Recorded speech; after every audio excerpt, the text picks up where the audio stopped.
Oh, hi everyone. Thank you for joining us today. And today we invite Ferryman Collective, the entire team to present or share their experience in VR live theater in virtual reality. So that's give them a big pause and welcome them. And yeah, please take over the entire stage. Yeah.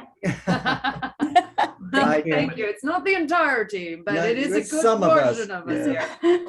I think what might be easiest is for each of us to do a quick introduction of ourselves. I'm Deirdre V. Lyons. I'm a producer and performer and ne'er-do-well. I'm heavy on the ne'er-do-well. I started out in 2019 doing the Under Presents, and then I did Tempest, and then transitioned to performing and producing with these wonderful individuals. We have done 4 productions thus far. We started with Para, which was sort of a proof of concept. Then we did Krampusnacht, which turned out to be a great run in December of 2020. And we submitted it for the PGA Innovation Award, thinking, okay, well, we'll just see how this goes for the following year. They'll know our name. And we were a finalist, and we're like, wow, this is crazy. How did that happen? And we've got something going on here. So then we started working with Lindsay Scoggin with Coac Productions to bring an in real life production into VR. That was Welcome to Respite, which went to Tribeca and Venice and won at Raindance and won a bunch of awards. It's now licensed by a company in Korea. We're going to be doing a live production of it at the end of April. So if anybody wants to see the show either virtually with their own headset, or come if they're in Los Angeles and they don't have a headset, they can just come to a theater that we've got and get put into a headset and see the show that way. And that one, has done so well that we decided, well, gosh, let's just keep going. And so we did Gumball Dreams, which is a world that Christopher Lane Davis had built and that I wrote a story around. And then we collaborated together on that story and created a new show that went to South by Southwest, had its world premiere there, and won the audience award. So whew, that's sort of not only just me, but sort of like our journey as a team. Steve, I'll be very, very brief. I'm Stephen Butchko. I happen to be married to Deirdre, so we work hand in hand on pretty much everything. So I don't need to go into all of that, but I have producing and acting experience, and I'm just grateful to be able to bring some of those things that I've learned into virtual reality and continue growing and learning every day, and get to share our work with now a global audience, which is very, very exciting, and work with these other talented folks that are part of the team here. So let's throw it over to Brian Tull. Hey everyone, I'm Brian Tull. I'm a producer, world builder, very occasional actor if the role calls for it. I think Deirdre pretty much covered our entire history. So yeah, my intro is pretty simple. I've just been an artist and a sculptor for a number of years. I even taught a little bit of that at one point. I've been a VR enthusiast since the early times of the development kit 1, and was over in Irvine, in the sort of local VR community, doing all those sort of weird hackathons and workshops that they were doing, and just happened to fall into this, and it's been going well. Whitton Frank. So if you are in LA, as I said in the chat, and you want to see our hybrid show, tickets are on sale right now. We're running 7 performances, I think, at the end of April. So we have an installation where you go and then the headsets are provided for you, and we have our actors off site. Or if you have a headset, you can join. Yeah. So, because I know some of you are in Los Angeles, so if you are able, do check it out, or nearby in Santa Cruz. So hi, I'm Whitton Frank. I attended Carnegie Mellon University and LAMDA in London for a performance. I've done film, television, as well as voiceover acting. And like Deirdre, I kind of stumbled into the world of VR through Tender Claws and their game, The Under Presents, which was, the idea of normally or nominally NPCs roaming a game landscape within a game context, coming to life and being able to interact with the players in a meaningful way that would both enhance and expand the universe of the game and the story. And I think it was, I don't know, Deirdre, would you say like way more popular than anyone thought was possible? A whole fan base actually started to build up on its own organically around it. And we had players interacting with performers in a whole new concept. And as a lifelong performer, that really caught my attention. Just the fact that players were creating these meaningful relationships with performers and their characters. And then beyond that, Tender Claws also saw the value of that. And then we did Tempest, which was a play within the game world, which is a whole different thing. And that really caught the attention of global attention, I would say. It was nominated for an Emmy. And yes, I know, right? And so that it showed us that we were on to something. And then I joined the Ferryman Collective with Para, and then was invited to become a company member with Welcome to Respite. And now, hopefully, we'll be working on our next project. But it's been a crazy adventure. Everyone has said all the accolades that we have gained. And I think it speaks especially highly of our company with, no major funding, no celebrity endorsement, really from the ground up, that we are building this and we're building something exciting. And of course, we just won the audience favorite award for the XR group at South by Southwest, which is a big deal for us. We were up against huge projects like the Royal Shakespeare Company and Goliath, which is voiced by Tilda Swinton, so we were up against some pretty major competitors who have lots and lots of funding and were able to do big campaigns. And we still sort of won out, even though we only engaged with a limited number of people for that show. So I think all of that to say that we're really sort of working towards something spectacular. There's something special here that I think we're excited to share with you all. Yes. Bravo. And thank you. Mr. Christopher Lane Davis. Y'all are ridiculous. Hi, I'm so happy to be here. My name is Christopher. I also go by Screaming Color. In college, I studied theater, film, and music. And first and foremost, I'm a musician.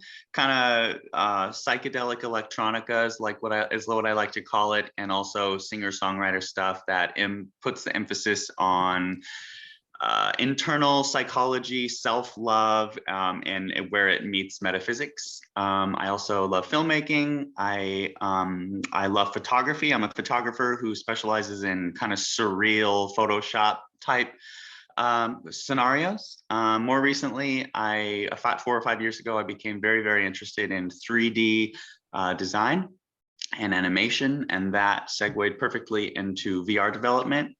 And I am the creator of the world's Club Gumball and Gumball Lounge, which continue to build notoriety in VRChat. And it was because, I would say that my specialty, when I say animation, not so much characters, but environmental animations that, surprise, surprise, are also super surreal and psychedelic. And because of those worlds, I caught the attention of Ferryman Collective, and I joined their team, becoming the animator for Welcome to Respite, which I also did the music for.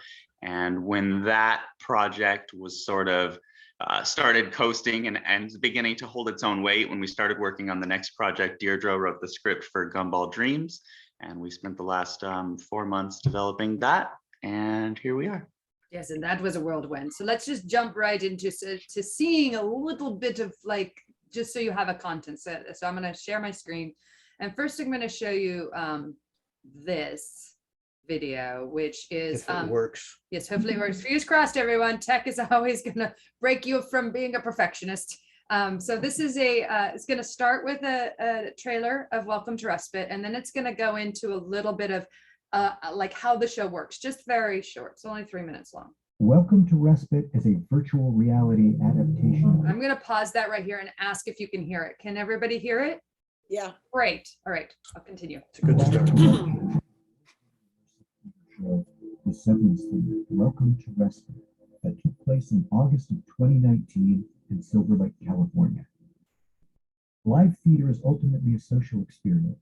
Our audiences gather in our unconventional lobby space, and they are greeted by an adorable little teddy bear played by an actor who entertains the audience as they gather, as well as shifting them into the right mindset to experience the show. As the IRL play was built for one audience per show, we were able to add 9 audience members to the VR version. Our premium ticket holder plays our hero Alex, who's an adult taken back to a forgotten childhood memory, to the day when they first started having symptoms of dissociative identity disorder, formerly known as multiple personality syndrome. And the other 9 participants play the alternate parts of Alex's personality. During the show, Alex interacts with their parents during a family dance party, helps with the cooking, and experiences the world through clouds of childhood wonder. Our alters are on their own track, watching Alex's interaction with their parents, seeing glowing orbs that inform them of memories Alex has forgotten, and even moments of interaction where they get to try and help Alex to protect them from the shadow. At the end of the show, they once again gather together in our credits world, which doubles as a lobby foyer and a place to talk about their experience after they have seen it. We use the social VR platform VRChat to host our show on, and we've created a hierarchy which gives a tiered system of permissions to different people within the world. Our actors have all the permissions and see everything. Alex has permission to pick up certain items, but not see the glowing memory orbs placed around the house. Yet our alters can see the orbs as well as interact with items that show up only for them. Bringing an in-real-world theater piece into virtual reality gives us some exciting affordances. For example, we can take them to the attic and turn on the starlight projector so that it lights up the room as it did in the real-life version. But in VR, we can take it a step further and allow those walls to fall away, leaving Alex floating in space with their dad, sharing a personal moment of connection. Then when Mom calls up from downstairs, Michael? Alex? Are you still in the attic? the walls snap back into place and they are once again in the attic. While it is a scripted show, the actors playing the parents react in real time to Alex. What Alex says, how they answer a question, and what they are doing in the world. And no show is the same, as every Alex is different. And it is that which makes every showing of Welcome to Respite unique and special. Okay, so obviously that did not show the trailer. I do apologize. Although if you're interested in seeing the trailer, you can check it out on the Severance Theory. I'm just going to jump right into the trailer for Gumball Dreams so that you can see that one as well. So as we talk about the shows, you can have sort of a reference point of that. Maybe I can mention one thing. Sure, please. Maybe we should turn off everyone's video while we're playing your video so that we get more bandwidth that way and things play smooth. It was a bit rough. It could be louder too. Sure, Yeah. great. I will turn off my video as well. Trying to, I can't.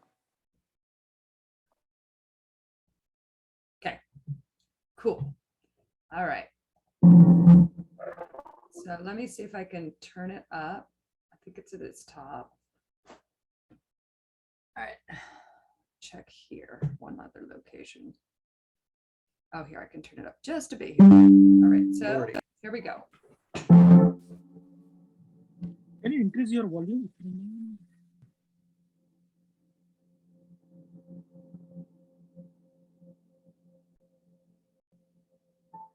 Greetings.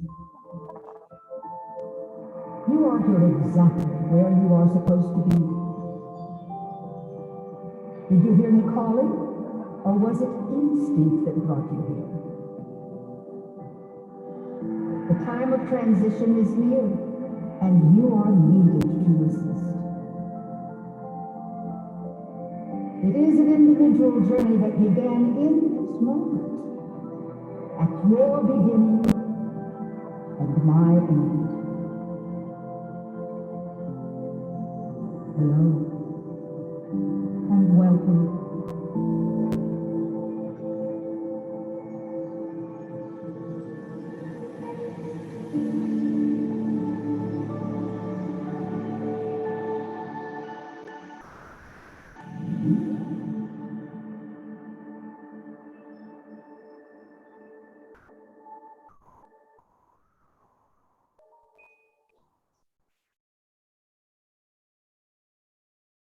So there we go. Hopefully that gives everyone a sort of an I idea. drink mushrooms every morning. I used to drink a Oh lot. God, oh When God, I got sorry, honest, it sorry. made Back. me feel Yeah, anxious love it. and All right, it here it felt goes. like fuel. And now, Ah. and now, and now That for was a- commercials. No free advertising. They have to pay. Right, we don't pay for YouTube, the special expenses. Yeah, if you watch those later, you'll get them with better audio. We're working with Sue, you know. Mhm. You Yeah, see them on the obviously. It'll respect. give you an District. idea of what we're doing anyway. It's true. Yeah, so but turn your cameras back on so I can see your lovely face, because I like to see people. But now I guess if you guys have any questions about the projects or specific questions about what we do, Yeah, I'd I like to make think this that would more be of a super helpful to dialogue. us because we can then, figure out what's most useful to you. Yeah. Anybody have anything like, yeah, right off the bat, more of a dialogue since it's a small group and it seems like, we're all friends here. Any thoughts right off the bat?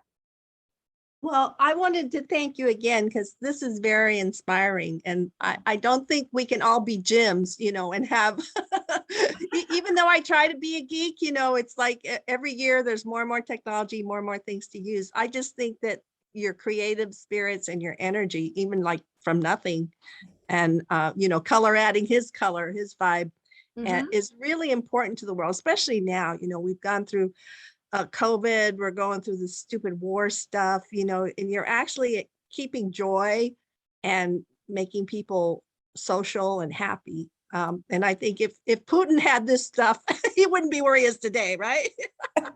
Well, it Maybe. takes all sorts. Our director that came in for Welcome to Respite, she didn't have any virtual reality experience prior to this, and really a limited amount of tech experience, I would say.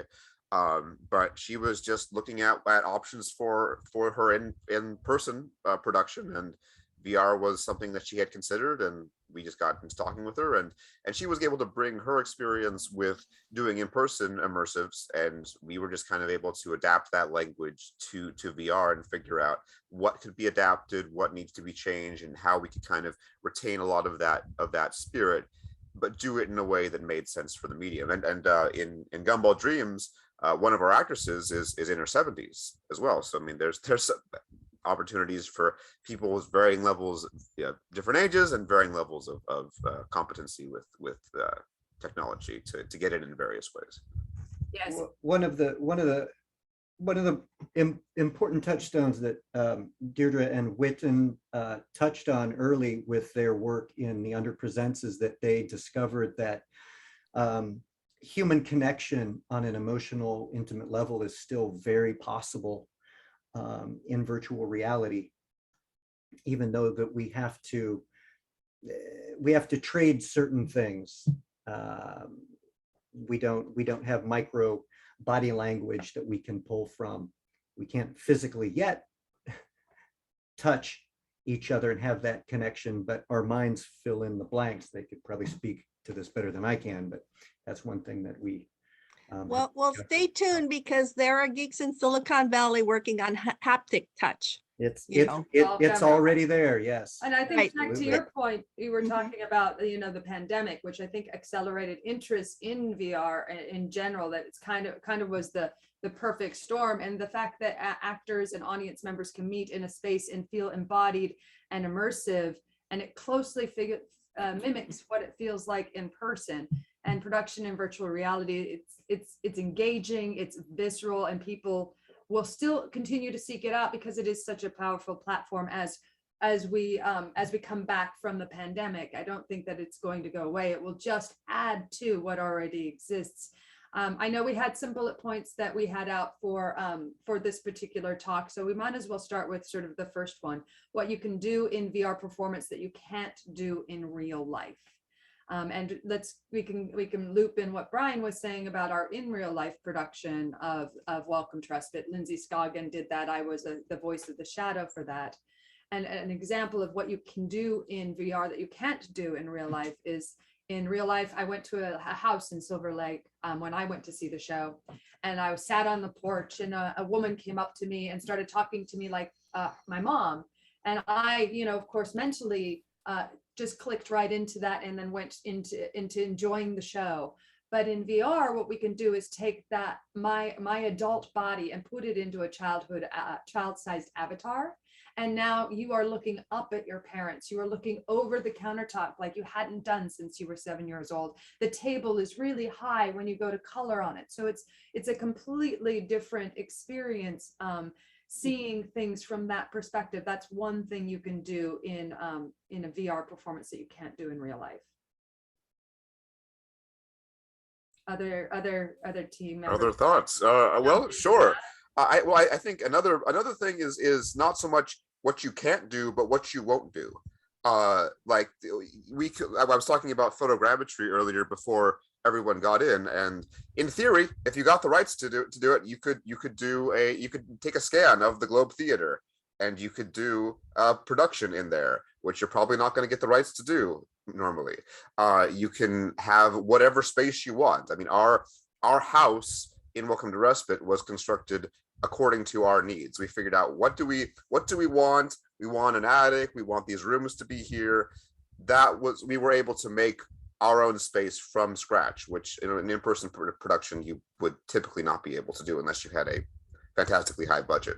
And the ability to also move people around the space in the way that we do. We have so many transitions that cut to black, and then you're in a different area, or you have some sort of an effect scene that occurs between the various performances throughout the show, which just would not be possible with traditional technology. One of the yes, Christopher. Go ahead, Christopher. Well, in addition to simply being able to build environments that we wouldn't be able to build, we also have the ability to tweak those environments. You know, if you have someone building a set in theater and they're basically done, you walk in, you're like, we have this door 1 inch wider, they would look at you like you're insane. But we have the ability to endlessly tweak and perfect those environments.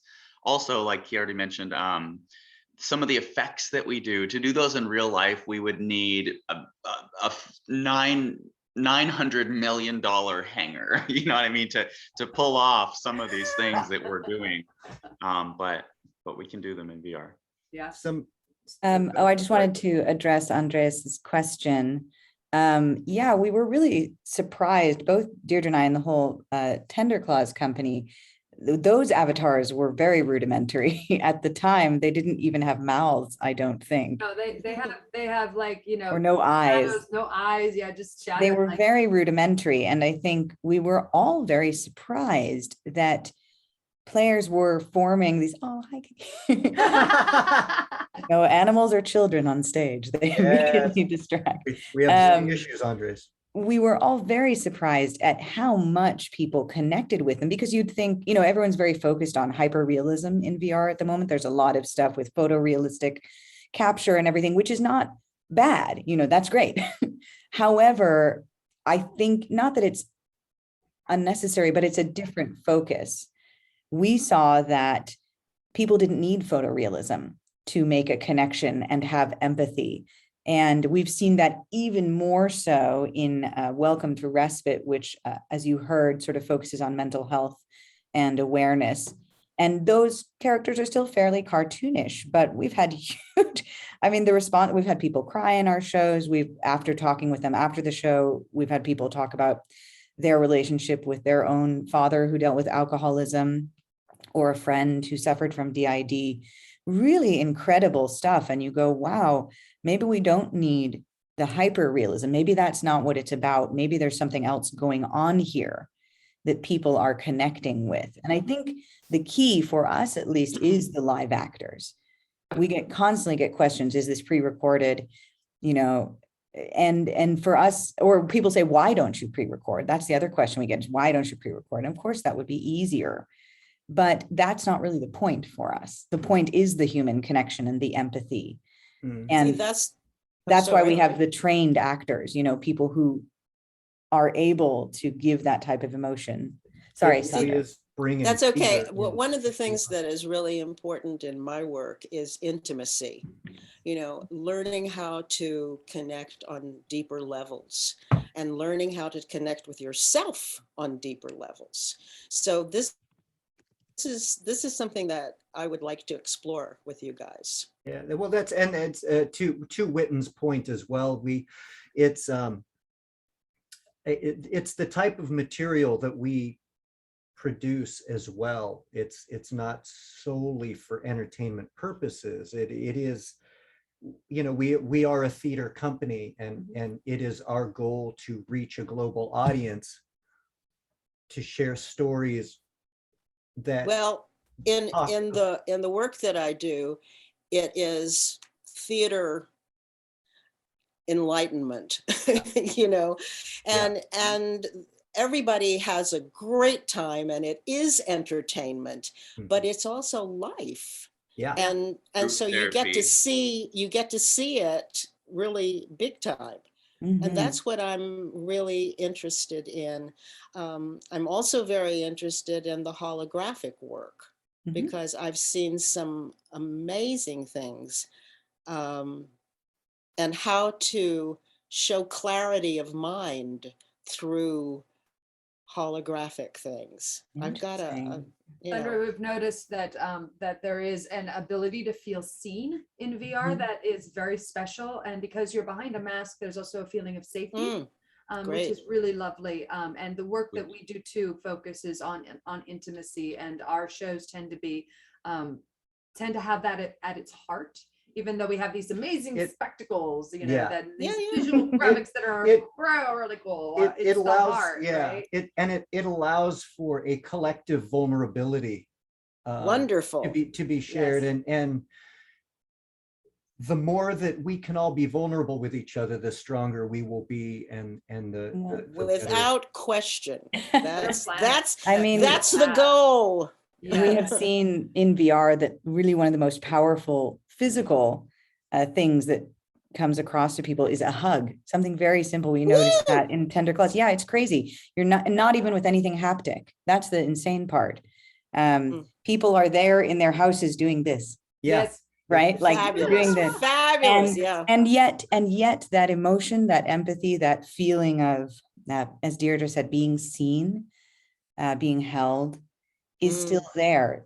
We all know that physical empathy happens in real life, right? Here's the thing. It happens in VR too. But spirit is what is the intimate thing here, because we're not really touching physically. And so what we need to connect with is our spirits. Yeah, there's a quantum thing happening. Exactly. Exactly. For sure.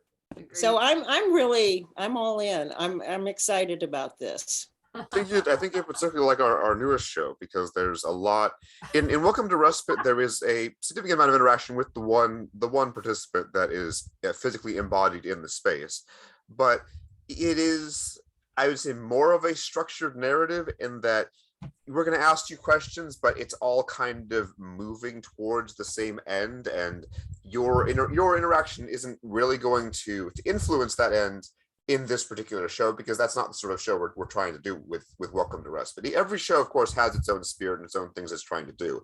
In Gumball Dreams, on the other hand, there's a lot more opportunity for you to interact with the actor more as yourself, because they're going to ask questions about your life, and they're going to kind of be a sounding board, almost like a sort of mini therapy session is sort of what we do in Gumball Dreams. So you might really resonate with that performance being as much about the participant as it is about the actor in terms of the meat of that interaction.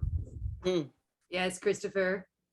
Just two quick tiny points. Like Whitton said, what I noticed is that the first time I ever saw their show, which is the first time I ever saw any VR theater, you forget that they're cartoon avatars. In fact, the first avatars that we were working with during our test shows, their faces didn't even move like they were saying. And my point is, I forgot they were cartoons 30 seconds into the show. You just immediately accept that reality.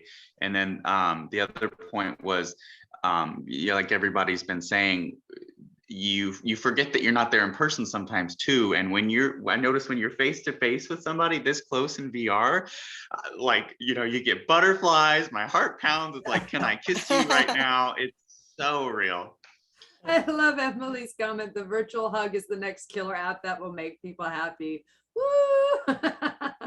Let's move on to transitioning performances into VR. Like, how hard is it to take a show that's in real life and bring it into VR? Let's talk a little bit about that. Super easy. Brian has to do all the work. Snap of a finger. Brian, we know Brian from in real life productions as well, so we have that connection. He has all that experience as well.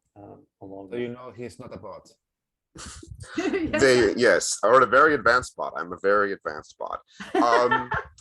Well, I guess I can start on this. Sure. So there's a lot of facets, I guess, in terms of more of the nuts and bolts of building a space and kind of creating that atmosphere to facilitate the performance. In a lot of ways, that is simpler in VR. There's a lot of access to existing assets and things that you can use to kind of get yourself off the ground. And even, you might end up swapping out a lot of that stuff at the end of the day, but you can build a space that is very similar to the space that the actors are going to be performing in fairly quickly.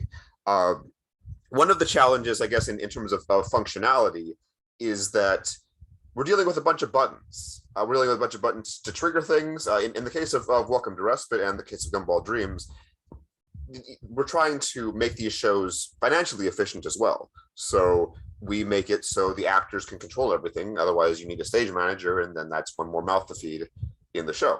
So there's a lot of buttons that are placed throughout the environment, and things don't necessarily operate as you would expect them to. Like in one case, we have instead of putting the handle for the door of the cupboards where you put the groceries away, we have that on a specialized button that's not at the handle, because the handle is close to the things inside which they're trying to get out. And if that was a thing to grab, and the things then that were in the cupboard were also things that they had to grab, that would be very complicated for them. So there are these physical realities of trying to interact with a VR space that are different from a physical space. And I guess that kind of also leads into, again, what we've just been talking about with intimacy. Just in the original show, they were tucked into bed, and we can't really get that feeling of sort of the swaddling of the, we're wrapping you up in the blankets and you're feeling cozy and everything. So we've got a moment where mom or dad will either, give you a bedtime story, or they'll sing you a lullaby, and that kind of creates a sense of warmth and familiarity. We have in times in the actual show where they would, put something around your neck, and there would be a tactical element to that. And, we can't do that. So we have to think about, okay, what is another moment that we can create that creates this feeling of warmth and family connection? Like we have one where you dance with the family, with your parents, and that creates this feeling of connection. So, it's just a matter of figuring out what is the spirit of what was there originally, and what can we do with the tools that we have. Yes, I mean, we don't have our own app. We're not Jim, because Jim obviously could build his own app and make it brilliant and like the UnderPresents did, but we don't have those skills. So we use social VR to stage our shows. We use VRChat specifically because it offers us full body avatars.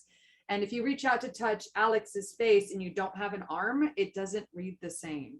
Other people will use other social VR platforms. So there's Neos, which there's a guy named Jason Moore who does the meta movie Alien Rescue. If you're into science fiction and stuff, definitely check that out. But it's also PC VR. So you have to have a full PC VR setup to see that show. We want our shows to be Quest friendly. So we stay in VRChat because we build to Quest specs, which is very difficult because it's a very small amount of space. We have to be very judicious about the amount of content we put into the space. There's Alt Space where Neverland performed, and there's Rec Room that has the Orange Bucket acting troupe. Those are all social VR platforms that people have used to stage theater on, and that's one way of doing it. And Zilla Hub, Brendan Bradley does stuff in there. So using that means you don't have to do the networking. You don't have to, there's like so much infrastructure that's already built out for you. And that's why we use one that's already has all of that. Maybe someday we'll have our own theater platform, or maybe Jim We'll build a theater platform for everyone. Well, Please, Jim, help us. exactly. That leads me to the next question. What capability would you most like to have that you don't have right now? Oh, good question. Brian, why don't you start on this and then Chris? Oh, can jump for on me, it. this is easy. I mean, this is a VR chat problem, not a VR problem. Our problem is getting people into the world. It's a very bad time to do that. We have to basically have them send us a friend request, and then we have to accept that friend request, and then they have to request to get into the world. We have to accept that request to get into the world. Then they have to get our acceptance of that request, and they have to accept our acceptance of that request. And that is a very, very smooth explanation of that. It does not go that well most of the time. There's problems of people not getting the invites, people not knowing what to do with them when they get them. There is a wonderful app that's also a live theatrical performance called Dr. Crumb's School for Disobedient Pets, Adventure Labs. I don't know if they're still doing it at the moment, but with that, you sign up for it on the website and you get a code. You put the code in on the app. I mean, you got to download the app first, and you enter into the world. We would love that, but we can't. That's not how our system functions. So there's a lot of friction just to get in. Yes, that's the problem. That's the main problem we suffer. And once people get in, they generally have a great time. But we've had problems where people will be waiting for 40 minutes for everybody to get in because somebody has some problem with their app or something, or not getting the invites. And so we have issues with VR sickness. People only have a certain amount of tolerance for being in VR. So when you have a long onboarding process, you really have a problem of figuring out how long do we let this go before we got to just say, okay, you're going to have to reschedule because people are going to get sick. Yeah. So if there was a way to streamline that process somehow, to allow people to get into headset easily, and then perhaps to automate their settings so that they were optimal for live performance, so we didn't have to walk them through it. And I know my wife used to work at one of these like large screen theaters and at an educational platform. And one of her jobs was to watch the audience while everything was going on and look for people who were about to get sick. So I wonder if you could have a pre-screening for that, and maybe that would adjust some of the parameters of the person's VR space when they're in there. That would be fascinating. Like scan them or have them answer some sort of survey. Or put them through a certain experience. And if they start to feel sick, then say, okay, click on this button if you feel sick. And then once they get into your performance, it might change the parameters a little bit. So yes. Oh, that's, yeah. The challenge with that, though, is that either we have to expect people to do something like that ahead of time, which they will not, or they do it before the show, and then they've been in VR longer before the show. Yeah. So that could be a challenge. Yeah. But yeah, having some way for people to know what my tolerance level would be great. It's actually it's not as simple as you might think in terms of kind of figuring out who might be the person, because we've had people that have come in with no VR experience, I mean myself included, where I could just go and go and go, and it was never a problem for me. We've also had people that have been in the VR industry for many years that still need like the most intense comfort options, or else they'll get sick. It's a very strange selection of people. And I mean, our shows are sort of, we work with the idea, because a lot of what the motion sickness is moving around too much is obviously just like car sickness. And so in a lot of our shows, you do spend a fair bit of time standing still. To help alleviate that, right? Because it's still a theater performance. But with animations and stuff, we do have moments like we have a vortex of stuff that swirls around you, and that's obviously going to trigger some people's motion sickness. So it's hard to find that balance where we do try and take some of that into consideration in ways that we can, where we have space for them to just stand still and talk with a performer. Right, which will hopefully alleviate some of that. But some people are hypersensitive, and obviously anyone with any sort of photo or neural damage, like epilepsy or anything like that, can't deal with it at all, unfortunately, and we haven't really found a workaround for that. Christopher. Yeah, we're doing studies at Stanford to alleviate some of that, and working with tech companies, and a lot of it has to do with vision. There was a fellow that presented about a month ago here on the X Reality, and he's working on those issues. And he and I have been talking offline because we want to have it so it's available to everyone. And then also in the healthcare treatment, let's say you're going a 2-year cancer treatment and we want to use VR. Do we have to change the headsets or change the environment as you progress better or worse? You know, so again, looking, you know, we're not iPhones. We're not all the same, and we don't function. And as you get older or you get sick or you're pregnant, you know, all these things change. So we are looking at that on a human perspective. So hang in there, you know, you guys are ahead of us. We're trying to run real fast and make it happen. So we got Jim doing the app. We got Emily working on the VR sickness. All right, Christopher, you had something you were going to say. I guess when it comes to VRChat limitations, for the record, the VRChat team is amazing. They're doing the best they can. But there's 3 things. There's the space limitation. I think somebody mentioned when we first did Welcome to Respite and Gumball Dreams, there was a 50 megabyte limit. Like we could fit the entire show on 22 floppy disks. You'd have to swap them out constantly. And then they expanded that to 100 megabytes, which was like Christmas morning for us. But I mean, that's still pretty minuscule. However, it's amazing what you can do with 100 megabytes. Secondly, there's also limit. It's amazing what you can do with 100. There's also limitations on what you're allowed to do with the avatars in VRChat. I mean, you want to have a simple avatar as possible because it's going to help performance. But, you know, I think it's like a 10,000 polygon limit. You know, there's certain things you can't do, and particle effects in certain ways off of the avatars, and on your own platform, you could basically do anything you possibly wanted. And the third thing is it comes down to coding. In VRChat, they have developed their own sort of coding system / compiler that is constantly expanding. They're constantly adding more capabilities, and it's sort of a node-based system. And their intention was to make it as user-friendly as possible, and so that people that didn't know how to code could still do these things. However, for people that do know how to use code very, very well, it's almost frustrating at times. I mean, I don't, for the record, but you know, that you can't just use any C# code in VRChat. You have to use Udon, and in our own platform, you could, if you know how to code it, you can do it. Absolutely. So did you say that you have a 100 megabyte limit for your environment? The entire show.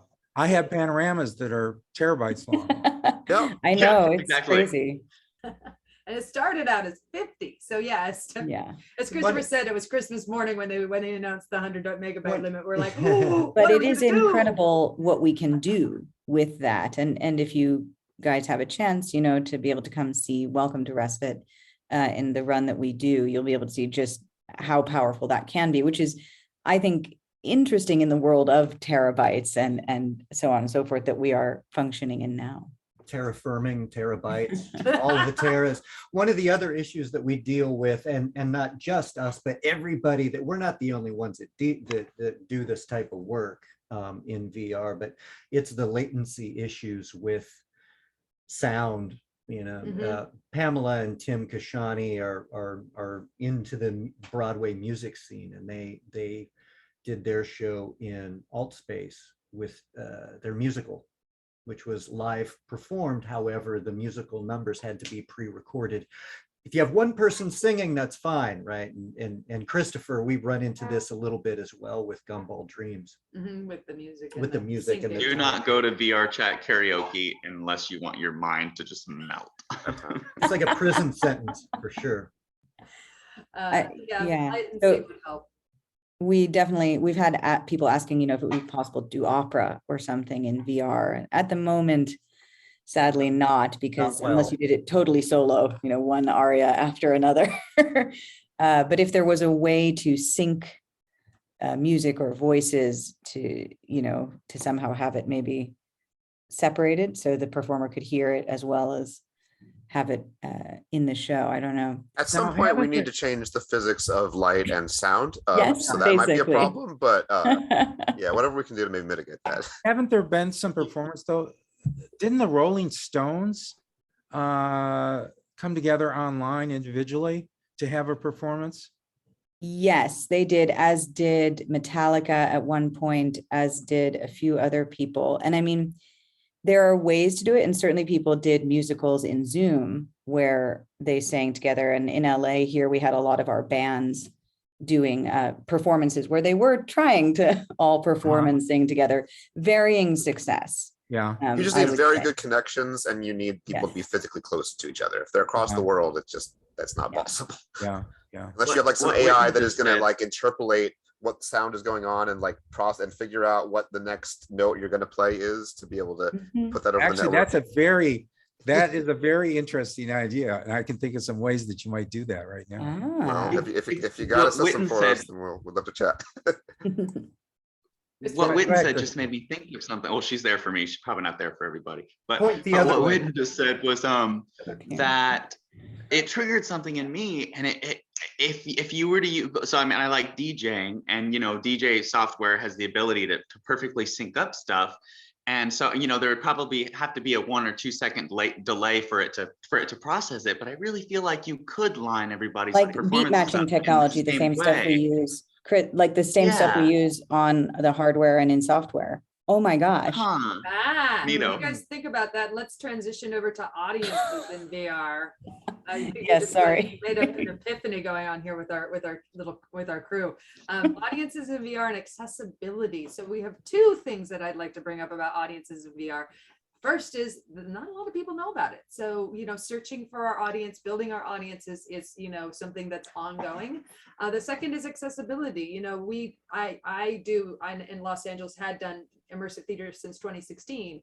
But if you're in South Dakota, like one of our team members is, you're not going to see much immersive theater. You're probably only going to see proscenium theater. You're not going to see shows that are only accessible to those that are in a physical location, whereas VR will allow you to see shows from no matter where you are, whether it's because you can't travel to that location locally or because you can't physically get there for some reason. So there's two incredible advantages with having theater in VR, and I'm hoping that it will like revive theater. It will bring it back to its glory days, maybe even bringing it to the level of film and TV, which is sort of ubiquitously stolen the limelight from theater, which used to be the major form of entertainment.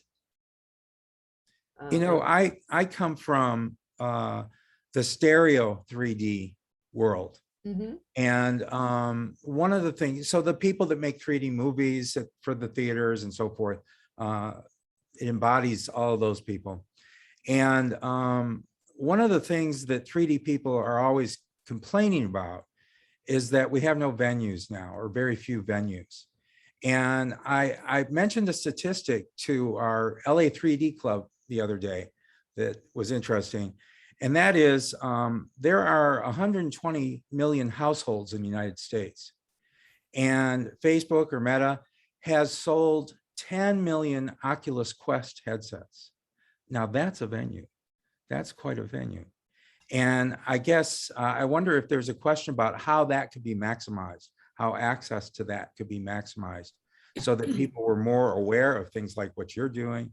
Yes. Well, Absolutely. yeah, it's interesting you say that, Jim. We have an ongoing conversation with a gentleman by the name of Alex at Unity, and they the good people of Unity are currently working with Meta, who is flooding educational places with headsets and teaming up with Unity for educational outreach. And we might possibly be involved with that at some point. And I wanted to specifically mention that for Andres as well, too. It would be interesting. I'm not sure if you've reached out or are aware of that. It might be interesting because we would love more of that to happen for you folks. Yeah. I would be really interested. The thing is, it's part of the world. I mean, it's not US, so I don't know how much Meta will arrive here. And if I get out of the cities, in many places there's no internet, or good internet, or enough internet, Right. and that all. But for sure, main thing is headsets. Okay, I have one for experimental purposes. I mean, it's 24 times less affordable here than there. Yes. Yes. Yes. And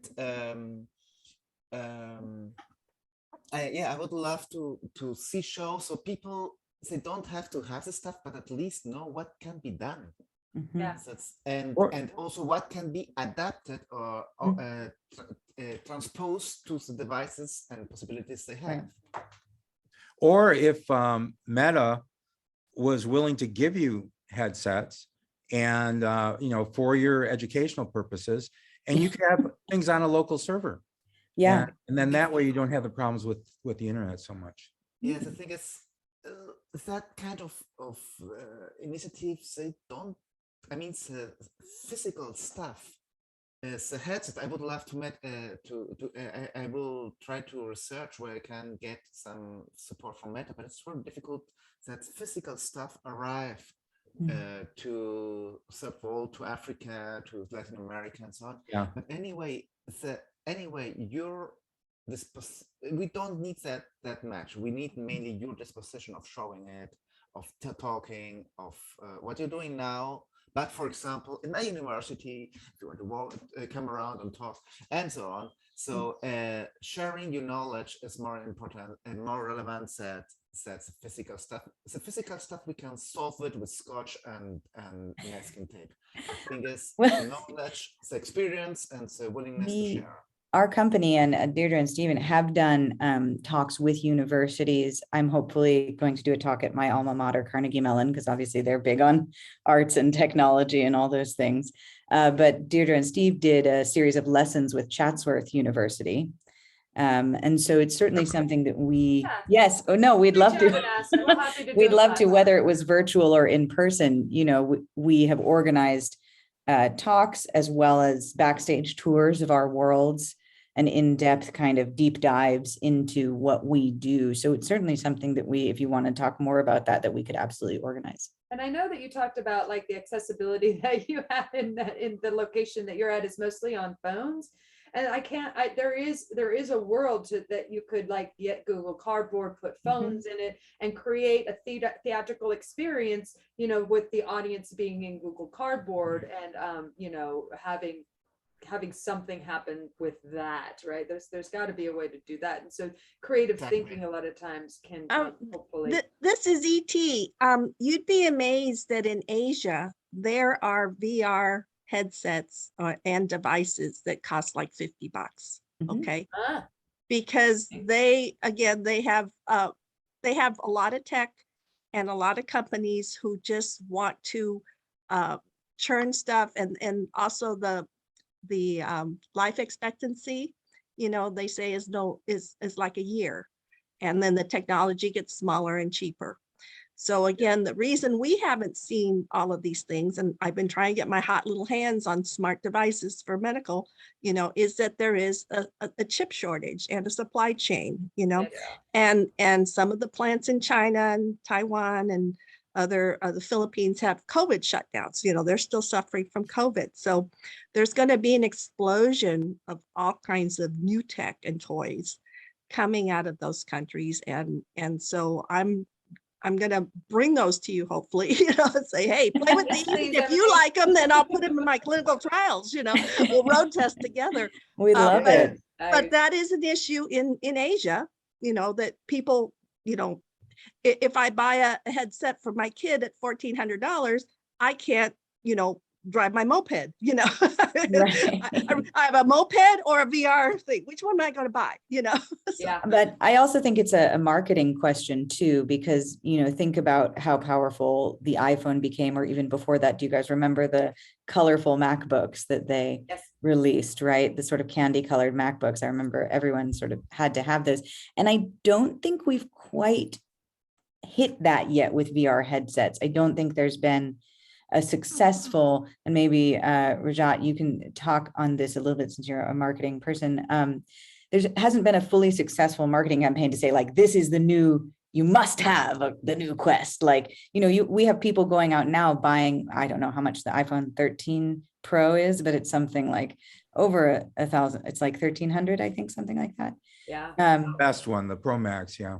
Yeah, and so people are going out and buying that, as you said, instead of your moped, people are buying that because they feel that they have to, right? They have to be on that. And I don't feel that the VR world, or specifically, I guess, Meta and the Quest and stuff, has had that yet, where people go, I have to have it. And certainly, I mean, the Quest 2 was $300 to $400, way more affordable than an iPhone.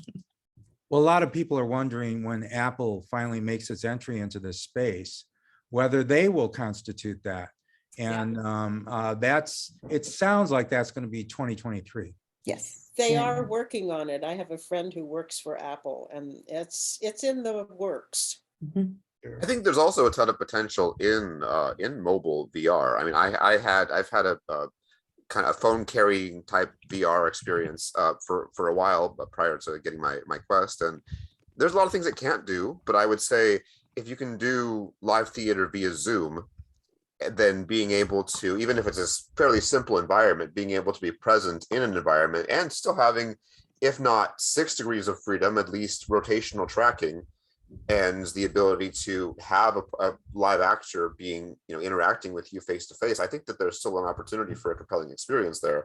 It's just not something that's particularly accessible to us because, again, our platform is VRChat, and I don't believe that VRChat is currently supported by these, the Google Cardboard and the mobile platforms that are out there. Those have more or less been deprecated, and I think it's unfortunate because there is still an accessibility gap there. And it's something that I think you can still do compelling stuff with, but the support with it has really kind of fallen apart. So I don't know if there's what can be done about that. Yeah, it's why the AR is so popular amongst people because of the phone accessibility. So somebody was telling me telling us just recently about in Tulsa there were long time ago there were the Tulsa race riots.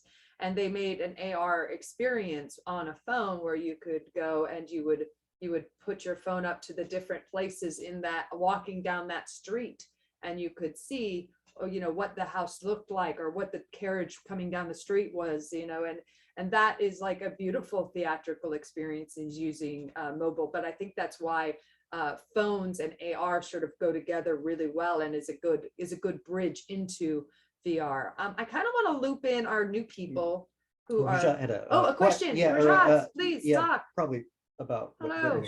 Definitely. Yeah, I think we can just mention about the augmented reality. You also. Yep. So sometimes it depends on what we want and who are our customers actually. First of all, sometimes we have let's say B2B business, like business to business, right? So they all call vendors. So they have multi-million company and they can invest $500 or $1,000, $2,000, $3,000 will be their breakfast money, right? Like taco or Chipotle money or something. So that's the thing for them. But yeah, they can definitely invest $2,000, $3,000 in virtual reality headset. But we have to look into that, who are our customers, people who are just normal person who are not buying or not able to invest too much money. We should also focus on those customers as well. In that in that case, augmented reality has a better hand, or I can say a slightly upper edge compared to the virtual reality. Another thing is that let's say in virtual reality you need to take care of a lot of things, you need to definitely purchase a VR headset. Without headset you cannot do anything, right? Or is there anything which I don't know? So virtual reality headset we definitely need. Another thing is that the safety, privacy, where we are using it actually. Let's say we need some space, secure space where we can have a VR headset and then we can enjoy or experience virtual reality, correct? But in other side, if you go in augmented reality, you just need only your smartphone, and everybody has a smartphone. They just use the camera. They can just scan the code, QR code, and they can experience augmented reality anywhere. And that's most useful as well. Our customers are B2B side, and let's say we want to explain or any products, let's say something like let's say in something easy mode, like so the customer just go ahead and just scan the code and they can know the process. Let's say we have a very complicated products as well, like in our company, which really very hard to, like it's a headache for our customer experience department. They try to call and they explain all the things like from step one to the step end, but still we are getting negative feedback sometimes from the customers because they don't understand properly how to install that products in their houses or like in that company.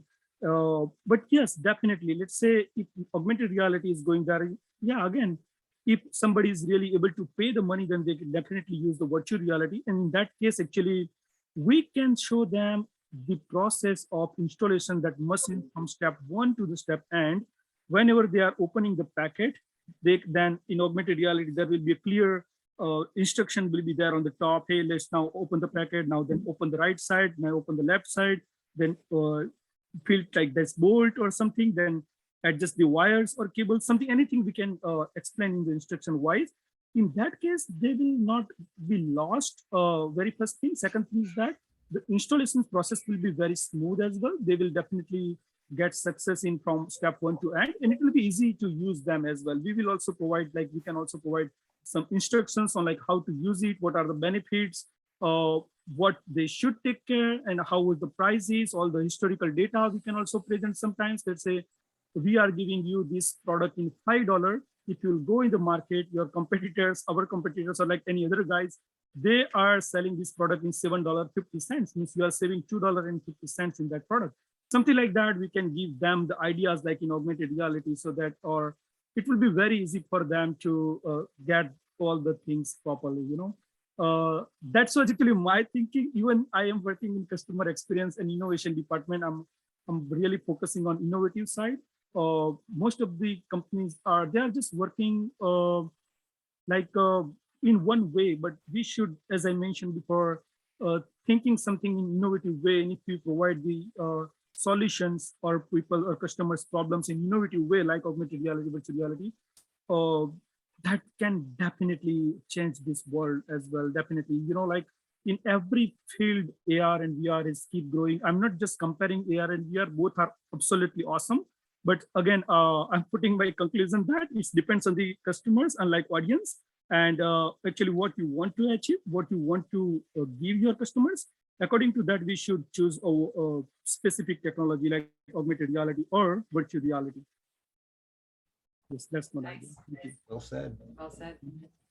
Thank you for sharing. I wanted to loop in our new people if they're comfortable chatting. So earlier we all sort of introduced ourselves, and this has become more of a dialogue than a formal presentation, just to find out where everybody's interests lie and sort of what it is that they do. So I'm wondering if Gigi and Ray, you might be interested in introducing yourselves and saying hi, and if you had any questions or anything you want to add to the conversation. Ray, would you be comfortable saying hello? Yeah, hello. Sorry. Hello, Ray. Hi, Ray. Hi. Hi. I'm a theatrical lighting designer and technologist, and I have been, during the pandemic, I've been trying to explore tools for live virtual performance that involve like low budget volumetric capture. So I've been doing a lot of smashing my head against the Xbox V2 and I'm not sure that this is like an oxymoron, right? Low budget volumetric captures. Yeah, that's the thing about theater, right? Is there's no money, as we all know. Yes. And so if you can't do it for less than $1,000, there's no way to get traction with companies that aren't already participating in the area. So basically, I've been experimenting with other colleagues on doing things like workflows to go from Vectorworks into Unreal, and things like using NDI and WebRTC to be able to do low latency connection of actors and then importing as flat video files into Unreal, and doing some experimentation with Unity and volumetric recording. But mainly, it's been so far just doing some like ragged prototyping or experiments. And I found that in my at least immediate social circle, I'm one of the only people that's interested in exploring the field. So I'm just trying to expand my network to people who might be interested in experimenting or interested in having me experiment. So nice to meet everybody. That's why I'm here this morning. Sorry I was a little late. I had trouble with the password. I love the idea of a sort of projected King Lear. That's incredible. What a neat idea, just sort of be able to be like, oh, I'm bored. Maybe I'll watch some King Lear on my desk here. Yeah, it was I like it. It was an interesting, we only did like a couple of different moments from it as part of the prototype. But so basically like you pull up your phone, we used the Unity basically like find a flat surface. And then all of a sudden there was a 6-foot-tall actor doing Lear's speech. I love it. And then like there was a moment where, you know, there was a candle and you blew on your phone and it picked up the microphone volume change, and then that shifted the scene as you were suggested to blow it out. But and that was done in a really, shifting the scene was done in a really like hacky way. We changed the opacity on a flat black surface in front of the AR recording, and then swapped out the AR recording and then made it invisible again. But yeah, so that's a good workaround. That's a really smart, like as you said, sort of low tech in a way. Workaround. Like William Goldman said, your audience only knows what you show them. So it's true. Yeah, I'm not a coder, so most of my solutions are hacky. That's you know, Ray, you should give a talk. You should give us a talk on X reality. Yeah, I was just gonna say that, Jim. We think alike. I think it's wonderful, and I also wanted to share the thing I'm doing in healthcare. If I can't to get the latency in some of these other, I'm using ear cons, and sometimes like if it's a clinical interaction and people are saying I love you and all this, we're not allowed to say I love you too or anything like that. We just do like a little chime or a little bell, you know, because and you were talking earlier about like the mother couldn't do certain things to make somebody feel loved, but if you put little floating hearts or a little heart sound, you know, there's a whole science to that and how people react. So, but Jim and Ray, you guys would just, you know, we would love to hear your inputs and all this because it affects everybody in this industry and entertainment, healthcare, you name it, what Raj is doing, all that stuff. So think about it. You guys need to talk. Gigi. Hello. Hi. Hello. I'm a longtime tinkerer, first time caller. I'm just fascinated by this. So I'm coming off of 22 years at UCLA and just retired from UCLA early, but have been part of the XR at UCLA group where there's all sorts of really intriguing things happening across campus, including in the writing program. That's what I want to suggest to connect up with getting students to be creating in immersive spaces. So it'd be great to make that connection. I'm doing a lot of work right now with sort of immersive community spaces. So a lot of things in onboarding groups into VR spaces and then looking what they do with it. So thinking of the narrative space with this. Also a member of the interactive peer group at the TV Academy, where we've been kind of tinkering on the edges for a while. I'm fascinated in part because I'm, as a person kind of re-emerging into the current VR space, the level of showing up female and being accosted in public spaces. This sounds like a really great onboarding alternative, right? So that you can come in and get comfortable in AR in a scripted and or socially supported environment versus showing up in VRChat and trying to figure out, do I not show up as female in VRChat? But also I was going to suggest too, that there's organizations who are looking to onboard their whole organization, like Accenture. They just shipped my oldest daughter, who just started at the company 3 weeks ago, a Quest 2 as part of their entire, how they're going to be training. So there might be whole cohorts of people that would be coming in, not from the B2C side, but the B2B side. So I'm glad to tinker on this, but I'm looking a lot at getting groups halfway there on web VR to kind of how to show and tell and be without being fully headseted up. So that's my space. Absolutely. No, I think social VR is still a huge challenge. Unfortunately, we have to recommend people not go into public spaces in VRChat. We love the platform for what it allows us to do. It's an amazing experience to get in with your friends and to go see the wonderful worlds that everyone creates. But it is kind of a microcosm of the internet that is very much unfiltered, and you're going to get a lot of children and a lot of caustic people, and that's an unfortunate reality of that. And yeah, we're still seeing how we can address that.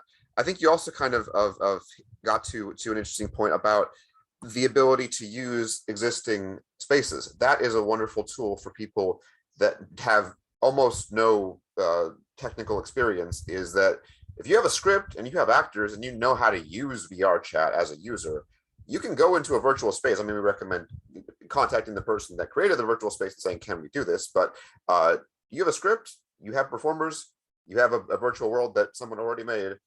There you go. You can do a show. That's what we did with Deirdre and I. With we co-taught a class with Charlie Fink. Whitton mentioned it at Chapman University, and we ended up producing a mini project from start to finish, and we just found a world in VRChat that worked for us and did that. I wanted to mention something that Charlie Fink said, and this was at the AWE conference. He's written a book called The Race to Build the Metaverse. And one of his tenets in that book is that in order to be successful, it has to be device agnostic. So that's something that's touched upon a lot of what we talked about this morning. It's definitely something that, you know, we would like to be possible, but at the moment for us, the best decision was to do the most readily available sort of VR device, or the easiest understood. And so we decided to go with Quest Plus. Obviously for us, VRChat has been the medium of choice, but ideally, of course, it would be amazing to have something that worked, you know, across any and all devices. Right. I don't think you have a metaverse until you have that, right? So the idea right now, we actually have tiny little metaverses that all exist, but you know, until we have a Google, some sort of Yahoo that could come in and connect all of them, we don't really have metaverses. It's like the multiple universe theory that Christopher and I touched on briefly the other night as well. Well, this is something for developers to work on. Absolutely. And I think there's also an element of the creator has to have some control over the medium and how the work is being conveyed. Like, we can technically have people come in on PC and see our shows, but we choose to strongly discourage that. And for our primary role, we just don't permit it, because they're physically embodied in the space, and they don't have the tracking to move their arms or to move their head around in the way that someone in VR could do. So yes, I love the idea of being able to connect with as many devices as possible, but also, you know, for our particular uses, you know, we do want to have people experience this in a certain way. And if you're experiencing it on a PC, then the connection that you have with people is significantly diminished. So we're saving them from an underwhelming experience. Yes, that's what we do. It's like watching a play on that's a recorded play that's on like TV. Like that's bad. Yeah, just don't do it. Gigi, you said how much is the MetaQuest App Store part of the challenge? I think you might have missed. We actually produce on VR, social VR apps. So we don't actually we don't make an app. No, but the fact that doorway is so tight, and the fact that when you walk in, you just see those branded experiences, and to actually see under the hood, or even know that SideQuest and other ways to walk into other products is available, to find your way into VRChat and find, so that the front door is very game, spectacular, large brands. And so kind of to find your way even to the other parts of it, it's very much of a front door space, which we just have no expectation that if we were to somehow get an app on the store, that Meta would try to advertise us in any way. Oculus was doing an okay job of that, because they were actually funding smaller projects and more a variety of projects. So I don't know. I feel like that's shifted a bit with the Meta acquisition of it. So. I mean, it's challenging enough to just get on the store. You know, there is challenges there, and there's been a lot of opaqueness and what the process is. And so there are challenges for people that are producing bespoke apps. We're not at that point because we don't have the technical abilities within our current crew to do that sort of thing. But yeah, I think if you're hoping for Meta to advertise your product, it's not likely to happen unless you generate a significant amount of sales or you have an existing clout that is going to make them. Yeah, I mean, if you know Mark. Yeah, well, I mean, I would say that Samantha was featured on the Women in the Metaverse on the Oculus store when they were doing like a women's week, and that helped with like, you know, the UnderPresents and the, you know, that app getting out there. And I think there's also something to be said for the labs, right? There's a labs where you can get an app in that, and then that can get you get people accessible even if you don't end up being on the store. So then it's more about, you know, getting your marketing out and getting people to know it. But that's sort of where we're at now. We are kind of like where we attribute it to where the Lumiere brothers were back in the 20s with filmmaking. It's all of us that work within this realm it's just new and emerging, and it is what it is. Yeah. We're sort of like, you know, trying to measure the Hubble constant, how fast is the universe growing? And it's like we're doing what we can. We had this marketing conversation not too long ago with Brendan Bradley chimed in as well, and we're doing pretty much everything that we can, and it's just we have to grow as this evolves. And like, you know, to Andrea's point, making the technology accessible, everything is connected, so it all kind of has to grow at the same time. Which sounds like we're moving into the getting into the future portion of our talk. Andre, are you did you just wave goodbye? You know, it's really nice to have a dialogue with all of you incredible creators and all of the things that you're doing in your space.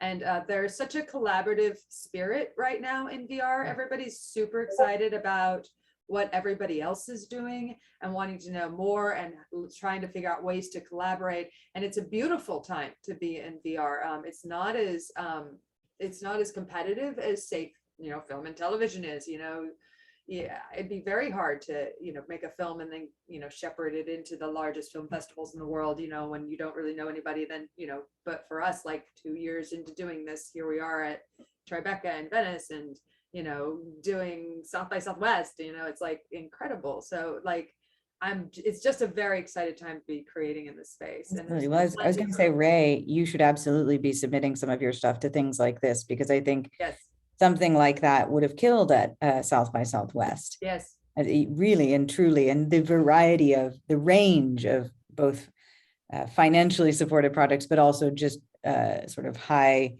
concept and low concept, like, it was quite large. As I said previously, there were some purely auditory experiences that were there, really everything. So I think, you know, something like that where people could download it, you know, and walk around, they would have loved that. So truly, I'm not blowing smoke up your ass. Yeah, no, there's not, you know, gatekeepers. Yeah, it's pretty. What we have found out, I think, that is valuable is that at the moment, people are still trying to figure out what is possible. And this goes into the future conversation. You know, what are the boundaries? What is going to sell?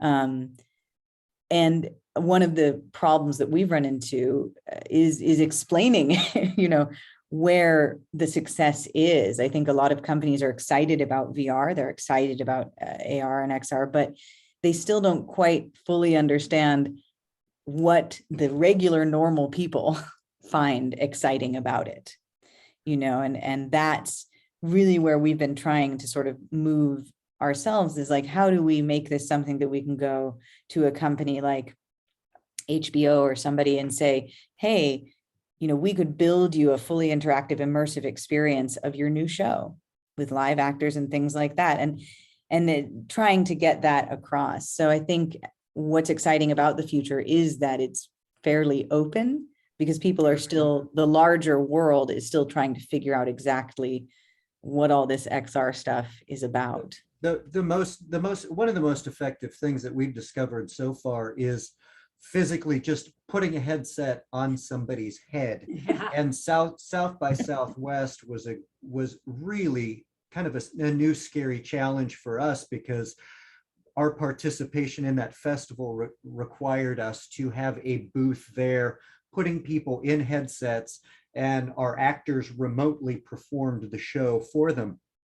And A, we didn't know if we were going to be able to afford it, and B, it was all just an experiment. And fortunately for us, it worked well. But that said, just describing what we do for people, even that work within the realm of technology, they have a hard time kind of figuring out what we do until we put the headset on them. Right. So it's so important for us all to be at these events when we can, putting people in the headset as we describe it, because once that happens, it's just a light switch gets turned on. People go, oh, wow. Yeah. Yeah, I have people all the time, I told them about our success at South by, and they're like, how do I play your game? And I was like, it's not a game. I mean, I do have games, but it's like, it's not a game. And they're like, oh, I'm sorry, I missed your show at South by. And it's like, you didn't miss anything, because I could do it for you right now if you want. It's interesting. I think part of the future. Sorry, go ahead, Deirdre.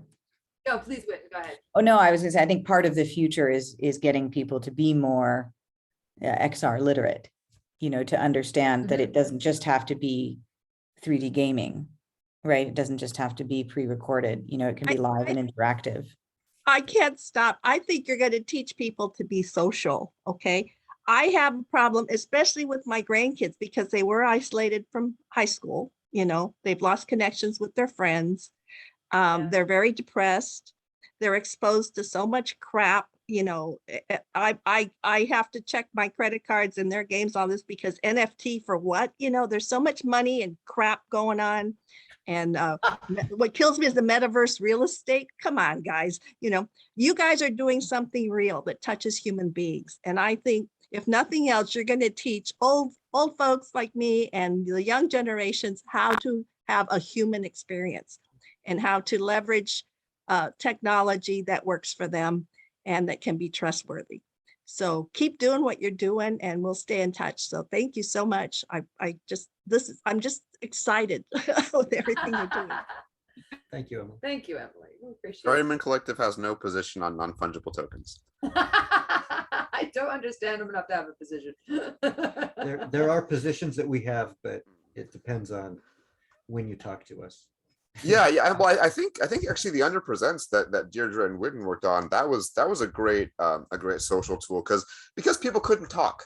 That was probably the most fruitful and least toxic way to approach social VR, was just let nobody talk. They can interact, they can make things, they can do little dances for each other, and they can emote with their bodies, but they just can't talk.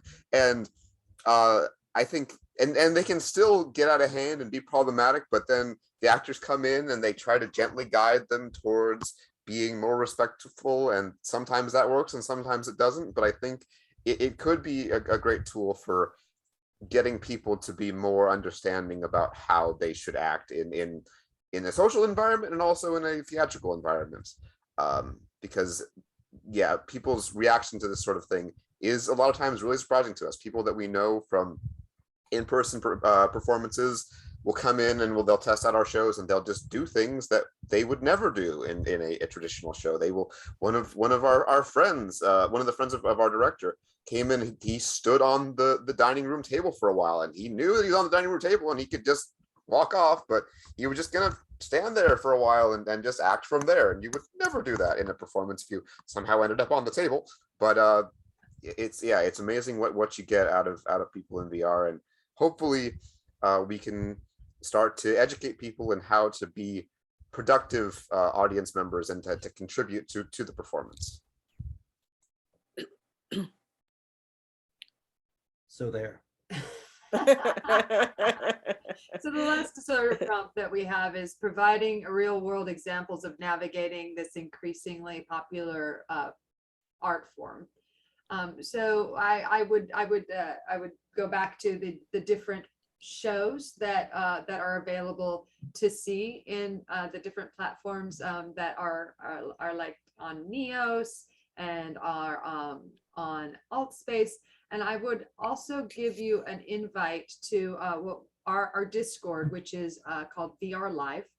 And what we do there is we try to track and, you know, give people place to tell other people about live performances that are happening in virtual reality, right? So if you join the Discord and you have a show, you could post about your show there, and then you could also find out about other people doing experiences in VR that are live. We focus on live theater. There are other places where you can get information about, you know, comedians or music, concerts, dance. Gigi knows a little bit about the dances.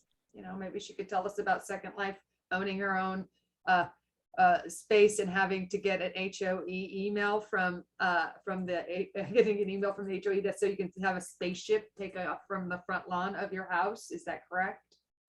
Yeah. No, that was every.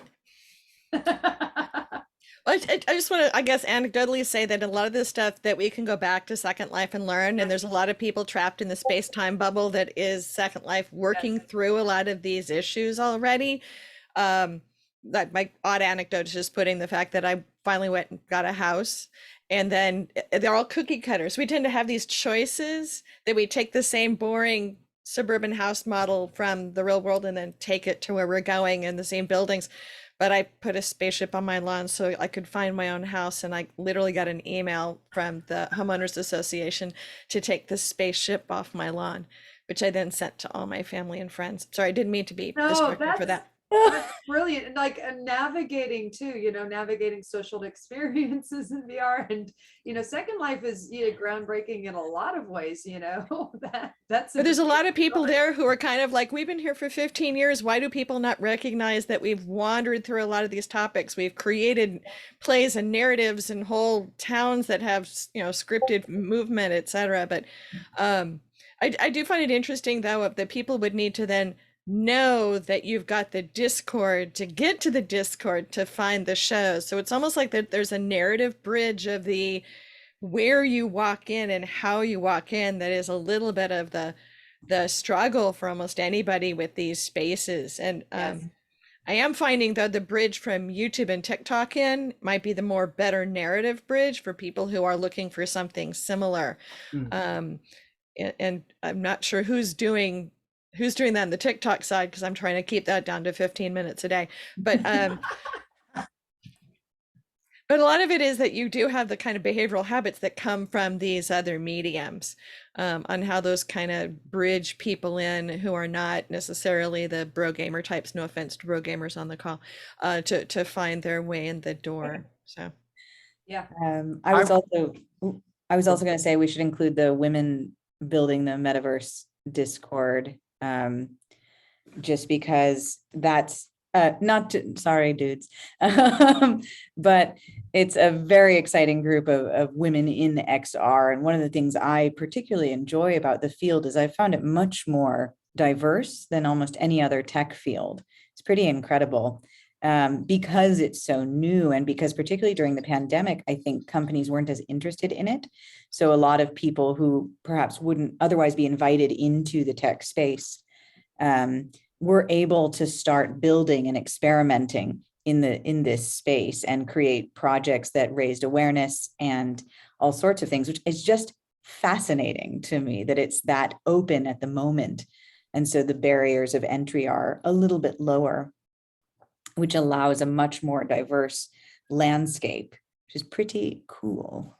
Similarly, I put in the chat the Women in VR Facebook group, which is about 11,000 people and is incredibly good for finding talent, finding staff, you know, hiring programmers, coders, designers, very, very supportive. So if you haven't found or played with them, it's a great group. I just wanted to mention, I was on the board of a homeowners association, and if someone put a spaceship on their front yard, I don't know what we would have done. I would say if you can't put a spaceship in front of your yard, go to a different neighborhood, you know, move on to better pastures. There you go. We have all kinds of things on our front yards here in Santa Cruz, so you know, it's a thing. Hey, you're Santa Cruz. Right. We love Santa Cruz. That's why I moved here from San Mateo. You know, I can enjoy my second childhood here. Build your spaceship today. Well, Yeah, thank cool. you, everyone. Yeah, thank you, everyone. So yeah, any other questions you want to ask? Yeah, or last 5 minutes. Dom, I Anyone? just wanted to make a request. Can you save and preserve the chat for this, please? Save and preserve. Yeah, yes, yes. Yeah.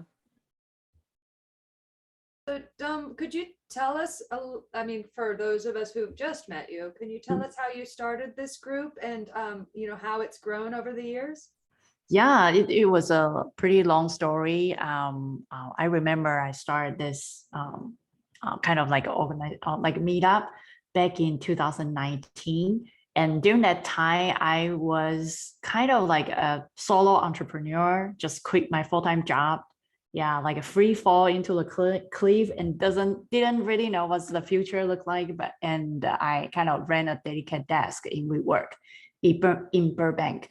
During that time, WeWork still, you know, rocking. And yeah, now it's different. But during that time, I feel like, wow, the future will be promising. And every time when I need to, you know, join an XR event, I need to either travel to Pasadena or I need to go to Santa Monica, right? And there's no meetup in Burbank. I know I keep moving, so that's why now it's probably in Costa Mesa, or you know, before it was in Santa Monica. But yeah, anyway, so I find out that is, you know, Burbank, right? And you know, like all the big studios, production studios are all there, like Disney and I was surprised that there is no meetup physically in Burbank. So I just started. And I remember the first time that I started, I was so worried there were no one joined. So I bought a lot of pizza and, you know, like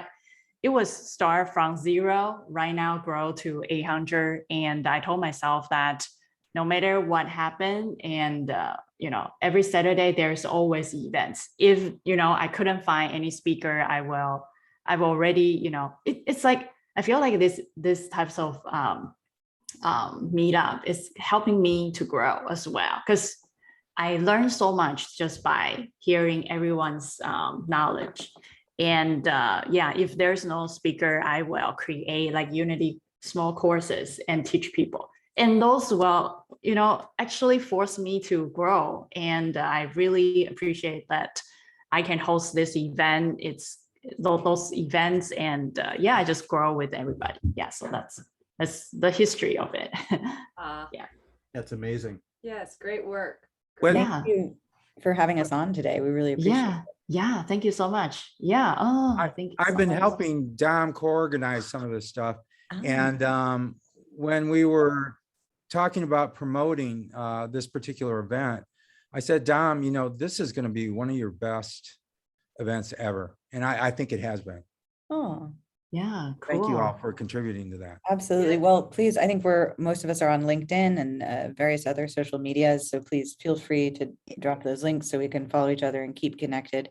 Yeah, I point my friends and coworkers in Europe to these videos because it is an open forum. You know, a lot of times in healthcare, they're so regulated and people don't say what's on their mind. You know, they're afraid of losing their job. They don't know if their boss's listening, or you have certain, you know, can't let your hair down. But with these talks, they're very open. We tackle the hard problems and we're looking to make things better. And Dom has done so much, and she's actually an excellent teacher that anyone can learn this stuff. You know, I'm looking at a lot of second act seniors and telling them, go in here. You don't have to be a kid. And there's a lot of low code, or just tell your stories, you know, become a copywriter. So you guys are really inspiring with what you're doing with the little bit of money you had. You know, I'm just amazed. and the hard work and the effort that you've gotten these accolades is just the beginning. I think you're onto something here. So thanks again. Yeah, I just wanted to say thank you too much.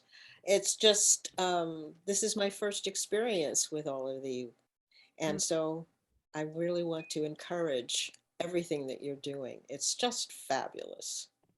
Thank you. Thank you. Yeah, cool. Yeah. And I think, yeah, so I think we will end the event. And next week we will have Alex Goldberg.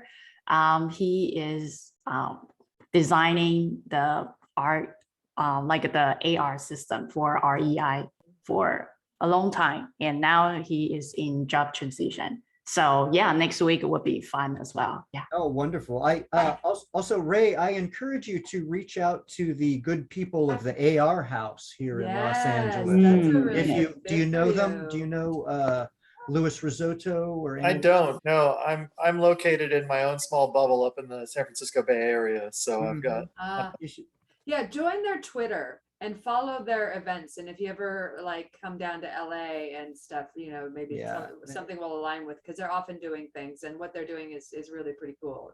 Yeah, it's right up your alley. For AR, anything AR related, these guys are doing really Yeah. cool work. awesome. Yeah, maybe somebody you could have on, Tom. They Yeah, can- yeah.